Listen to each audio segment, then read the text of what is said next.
سەحابەیەکی پێغەمبەر شتێکی کرد.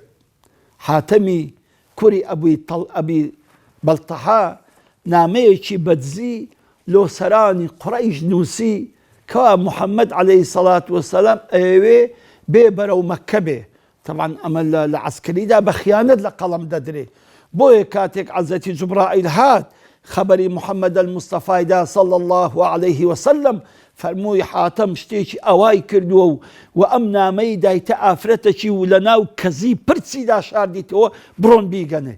ئەو بوو پێغەمبەری خوا عەلەیهی سەڵات وەسەلام ئیمامی عەلی و چەند موسڵمانێک و ئەسحابەیەکی نارد هەتا ئەم ژنەیان دیتەوە نەگەیشت بۆ مەککە هێشتان لە ڕێیە گرتیان و نامەکەیان لێستان. طبعاً کاتێک کە پێغەمبەری خوا عەلەیهی سەڵات وەسەلام بانگی حاتەمی کرد فەرمووی حاتەم ئەم نامەیە چییە؟ چۆن ئەم ئیشەت کردووە ئەی حاتەم؟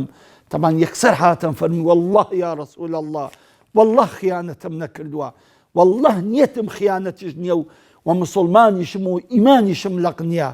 بەڵام لەبەر ئێوە هەر کەسێک تەمەشام کرد کەسێکتان هەیە لەوێ ئاگای لە کەس و کاری خۆی بێ، بەڵام من کەسم نییە، ماڵ و منداڵەکەشم لەوێن دەرن، بۆیە وستم شتێک بکەم پیاوەتێک بکەم بۆیە ئەوان ئاگایان لە ماڵ و منداڵەکەی من بێ. ئیمامی عومەر فەرمووی ڕەزا و ڕەحمەتی خوای لێبێ یا رسول الله ئیسدم دەبا لە سەری دەم چونکە ئەوە منافقە نیفاقی کردووە لەگەڵمان. بزانە ئەلێرە پێغەمبەری خوا صلى الله عليه وسلم بەچی شەفاعەتی لە ئەو کابرایە کرد؟ چونکە ئەهلی بەدرە، چونکە لە بەدر بەشداری کردووە، چونکە یەکێکە لەو 340 فەرمووی پێغەمبەرمان صلى الله عليه وسلم لعل الله اطلع على أهل البدر فقال اعملوا ما شئتم إن الله اعملوا ما شئتم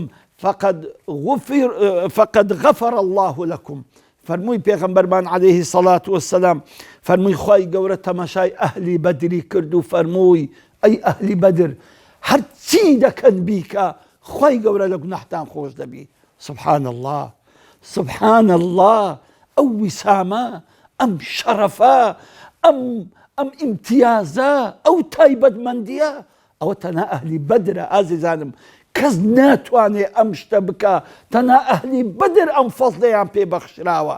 تەنها ئەهلی بەدر خوای گەورە تەمەشای کردن بە چاوی ڕەحمەت و پێی فەرمووی ئەی ئەهلی بەدر چ دەکەن بیکەن من لە هەموو گوناحتان خۆش بوومە. سبحان الله سبحان الله. ئەو مەوقیفەی بەدر شەفاعەتی لە بۆ حاتەمی کرد و نەجاتیدا. ئازیزانم بەڕاستی فەزڵی بەدریەکان گەلک زۆرن لەسەر ئێمە، چونکە ئێستا ئەو دینداریە کە ئێمە ئێستا کە ئیفتیخاری پێ دەکەین، ئەو قورئانەی کە پێشەنگ و پێشەوامانە، ئەو محەممەدەی عەلەیهی سەڵات وەسەلام کە پێغەمبەری ئێمە و تاجی سەرمانە، هەر هەمووی ناسینی ئێمە بۆ ئەو پەیامە، بۆ ئەو پێغەمبەرە، بۆ ئەم قورئانە، بۆ ئەو فەرموودە، هەمووی لە خۆراگری و لە ئارامی و لە جانفیدایی ئەم 340 بەدریانە بووە.